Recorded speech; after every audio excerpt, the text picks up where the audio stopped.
So I've been pretty quiet the last couple of days over a lot of issues, just because um, I just really haven't been feeling well, not been feeling myself. I've been like just out of it, just not feeling good in general. So um, I'm gonna get all that out now. Okay, I can tell you I'm actually pretty goddamn angry that Assad is gone, and I say that as someone who actually didn't particularly like Assad all that much. It was a case of where he's a lot better than the alternative. That alternative, which is now going to be in power thanks to the efforts of the United States, Israel, and the UK. Which means the fucking moderate head choppers are going to be in charge. And I remember this, all this about from the liberals saying, "Oh, this is so great. Assad's finally the evil dictator Assad," and all the crazy things that they said about him that weren't even close to being true, like there being a 100,000 prisoner underground dungeon. You know that's the size of a city, right? And not even like a small city. That's like a moderately sized city. It's just absolutely incredible. And they think such a thing actually exists. To build something that could hold 100,000 people underground, and that Syria had the resources to build this, and just to lock up people who disagreed with them. Okay, did people get thrown in prison for anti-state sentiment? Yeah, I'll bet in the middle of a fucking war they did. That's kind of what a fucking war is. Do I agree with it? No, but I'm sure if they were like supporting these moderate head choppers, yeah, fuck them. Throw in the fucking cage. Fuck them.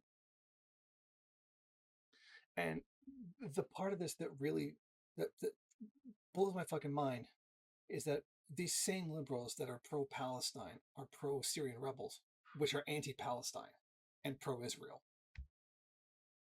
No, they're not. They're going to get rid of Assad. Everything's going to be better. No, everything's going to be worse. Everything is going to be worse for the Palestinians as a result of this. Because they did openly say that they didn't care about the Palestinians, but they were allies to Israel.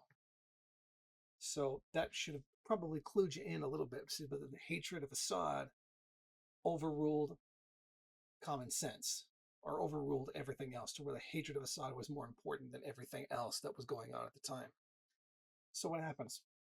Now we've got FSA, HSSTFU, or whatever the fuck these guys are called. Like they're changing their names and changing groups, Al Qaeda or whoever they are now, running around burning rainbow flags. And the liberals are all, "Oh, I can't believe they're burning rainbow flags. I didn't support it."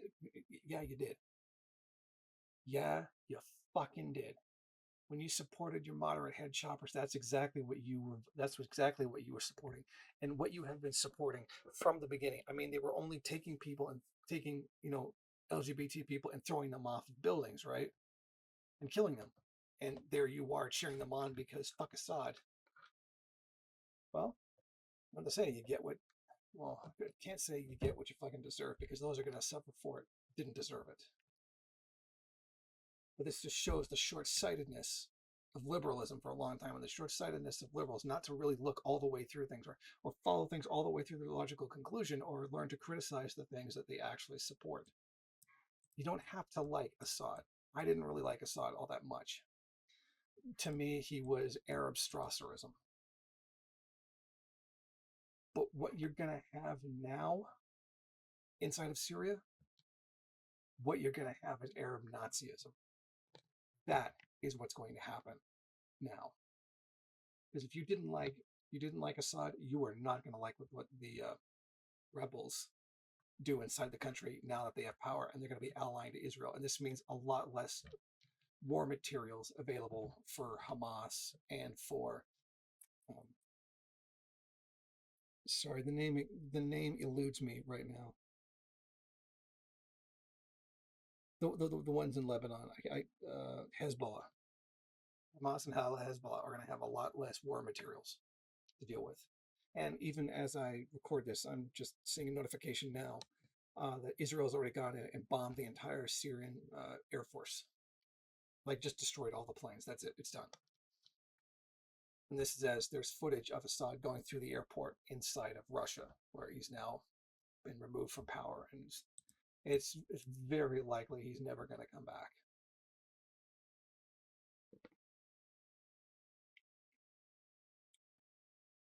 And this is where we find ourselves right now, and the liberals showing this kind of outrage for the thing it is that they wholeheartedly supported.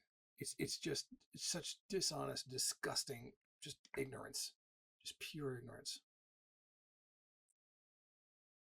Now, the CEO that was murdered by the lone gunman who took him out, uh, you know the one I'm talking to. I don't really need any introduction there. The whole world has heard about this. Walked up to him, blam, done. That was it. And there's a lot of information coming out now about who it might be, who it might not be, and the NYPD put out like a picture of a person. We want this person in connection to this, and it looks nothing like the person who actually committed the crime. Like he's got a different jacket, different backpack, everything. Just totally nuts the way everything is going out here. And it's looking at it's very obvious that this guy either suffered or someone he knows or someone he cares about suffered as a result of a lack of coverage for healthcare. And I'm not going to say he totally had it coming, because that would probably break YouTube's terms of service, so I'm not going to say that. I'm saying there's a lot of people with absolutely no sympathy for him whatsoever. And the one thing that did stick out to me is that the normally the people that you would think would never stand by this killing, would never be making fun of it or even saying that it was okay, that he deserved it, etc. They're doing it. Like liberals that I would never have thought they'd be okay with this are like supporting it. Okay. Once in a while I scan all of the news media just to see what the general mood is. I mean, if you want to know what liberals are thinking, you have to go to liberal media and pay attention. If you want to know what conservatives are thinking, then you have to go to conservative media and see what they're broadcasting. I happened to catch a clip from The View, which is a daytime liberal talk show. Well, they have a conservative counterweight on there, but it's a liberal talk show. And even them, being that they're all rich, we're still kind of the opinion, fuck this guy, he deserved it. They said, no, he didn't deserve it, but we fully understand why this happened, and blah blah blah. And we're kind of alluding to the fact that maybe he actually did deserve it. And it was very surprising for me to see that kind of reaction from those people who normally would never, absolutely ever support something like this. And that has blown me away about the media coverage around this. I mean, obviously you have those who are going to be the most adamantly defensive, like um, Elon Musk went out saying, and without us CEOs, you would have nothing. Like, oh, bro, you really want to go there? You really want to make that argument about who needs who? Yeah. And of course, his company was absolutely one of the worst, where a third of all claims that came in get rejected. So think about it. A third of all times somebody needed healthcare, they didn't get it. And then can sit there scratching their heads like, why are people so happy that he died? I mean, it's just beyond reason. Like I can understand certain people who are just going to be straight up simps, like um, just said his name, like Elon Musk. Elon Musk is also a CEO, so he's gonna simp pretty hard for this, and you know it is. But it's really interesting watching that, like even like from across the aisle, even a lot of rightists were like saying, "Fuck this guy, he deserved it," and that was still kind of pretty shocking to me, because I expected there to be a lot of this to be very split to say who he deserved it and said he didn't deserve it, but it really wasn't. It's been overwhelming. He deserved it, and I am really surprised by that. And what gets me is that even when you have a lot of these liberals and of course all the rightists, when this happens, you say, okay, great, this is a horrid system, this is completely unfair, and you agree that it's unfair. Let's just get rid of it. Just socialize the damn medicine, and this kind of nonsense won't have to happen. Oh, no, no, no, we can't do that because that'll be communism. That'll be even worse. What? That's not true at all. And then out comes all the boogeyman tactics, the scare tactics, and the scarecrow tactics against socialized medicine. Like one of my favorite was during the first year of Obama's presidency. It was Rand Paul who said, "Oh, if we have socialized medicine, that means the police can kick down the door of any doctor in the middle of the night and force them to give health care to somebody." Like, that did not happen anywhere where there was socialized medicine. I live in socialized medicine. I used to work in my local hospital. That does not happen. I know for a fact that does not happen. And people, they just eat this up like this, like it's true. It's like this true horror story that happened. It's so nonsense. Like, you can say like ridiculously insane things, and they'll still be like, yeah, this is like basically the same thing.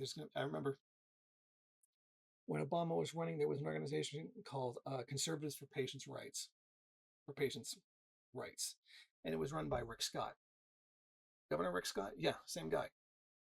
And I remember doing a video on it way, way back. You would say the people against it our states are too truthful that they can't criticize like what we're doing. He had this really weird marionette fucking shit going on with his hands. If I can find an old footage of that, I'll place it in here so that you can see it and see what a fucking weirdo he was looking like. And the website literally had these are arguments to bring up at town hall meetings. This reads like something out of 1930s Germany. It's just, this is like, socialized healthcare is literally Hitler, because when you provide healthcare to everybody, it's the same thing as throwing people in a concentration camp. According to them, I wouldn't count them as being all that particularly intelligent, but apparently that's what they really think. And my favorite one was the death panel that decide if grandma lives or dies. There's no such thing. There's no such thing as a fucking death panel. There's the decisions that a doctor makes according to what the person has wrote down. If they put "do not resuscitate," then that's what they go for. And by default, the doctor's job is to keep the patient alive as long as possible, unless the will of the family can step in and say whatever. They still has the entire Hippocratic oath that they still have to follow. Like, it's just utterly amazing. And maybe we'd have less people like this if there was like a universal healthcare where you had mental health included, which in Canada it's sort of included, but not really. If you can manage to get a mental health care professional, assigned it to you in Canada, you'd be extremely lucky, thanks to a lot of the tremendous cuts that are being made by every province for the sake of turning around and saying, "Oh, well, look, see, it doesn't work, so we have to stop doing it." I don't even get me into what Ford has been doing to the healthcare system. Basically, takes one aspect, defunds it until it just doesn't work anymore, and then privatizes that part of it, sends it out to like a private clinic to do it, and then charges three times as much, charges the healthcare system three times as much as if they had just done it in-house the way they were already doing to begin with. Oh, the budget's getting so tight, I don't know what to do. We have to keep outsourcing it because it just makes things better, blah, blah, blah. And it's just, it's sickening. It's really sickening.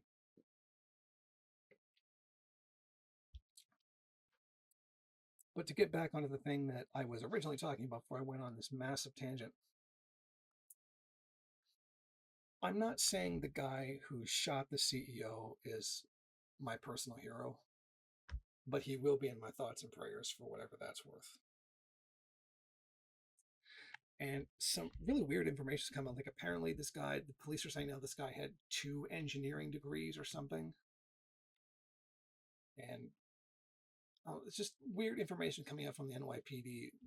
It's almost like, I mean, let's face it, this guy's not going to get away with it. He's going to get caught sooner or later. Sooner or later, they are going to figure out who he is. They said they've already got his DNA. They've probably already got his fingerprints if they've got his DNA, and he's going to be caught eventually. Eventually, someone's going to rat him out. I mean, everybody wants to protect them, but sooner or later, somebody's going to rat them out.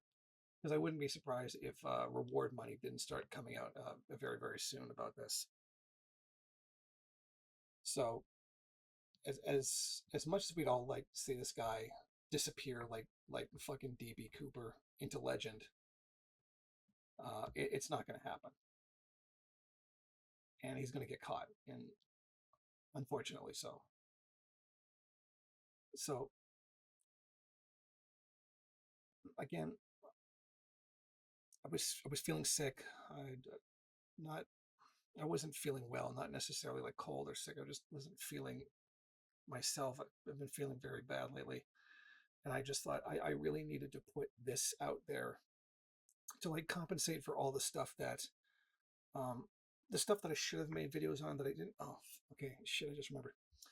I saw the movie Wicked.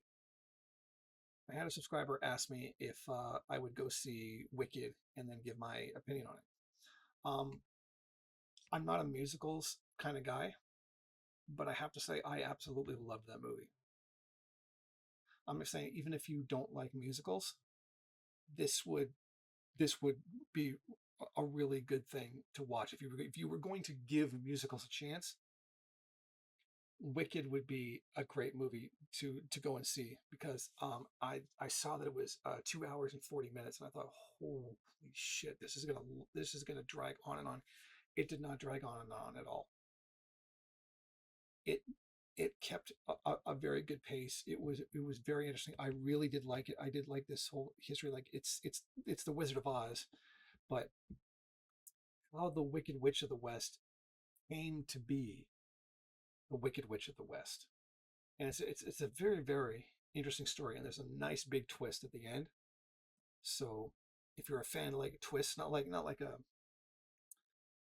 what's his name, M. Night Shyamalan style twist, but a twist that, that like really like kind of more makes sense to the story, that's in there too. So it's really wonderful. A lot of people were whining that, oh, it's woke. Okay, yeah, it is. I mean, there's very obviously an anti-racist message in the movie all through that, and a very anti-prejudice message, and rightfully so, because racism is bad. Just in case you're not aware of that. And there's actors of color, there's disabled actors in it, etc. So if you want to use the term woke, yeah, then it's definitely there, and it's definitely a really great movie to watch. I Like I said, I'm not a fan of musicals, and I absolutely love that movie. So I don't mean to shill for a corporate product here, but I mean, if you do like musicals, or you want a musical to give them a chance, then I would highly suggest watching that movie. Also, as a side note, many things can be found on Russian websites and Russian torrents, just so you know. So that's it. I just want to say I'm sorry for not making videos on these things earlier and just cramming them all together into one, and this coming off a little bit of rambling and whatnot. But I really did mean to make this earlier. And like I said, I wasn't feeling myself, but I'm feeling a bit better now. So I just thought I should put this out there and let you guys know my thoughts on these things, because if you didn't, then you wouldn't be subscribed to me. So, okay, I guess that's pretty much it. I'm dragging out the exit now. So I just want to say, thank you for watching. Thank you for everybody who subscribes, and a special thank you to everybody who donates money to my Patreon every month. Again, I only ever ask for $1 per person who watches the video, which is that's nothing. That's pocket change. If everybody did, I'd be in I'm a much better position, and I could do a lot better with this if I had that kind of money. So once again, thank you for watching, and I highly recommend the movie. And may more CEOs have the day that they deserve. Thank you for watching. If you like this program, then please head over to my Patreon page and set up a monthly donation. It's your donations that keep this program running.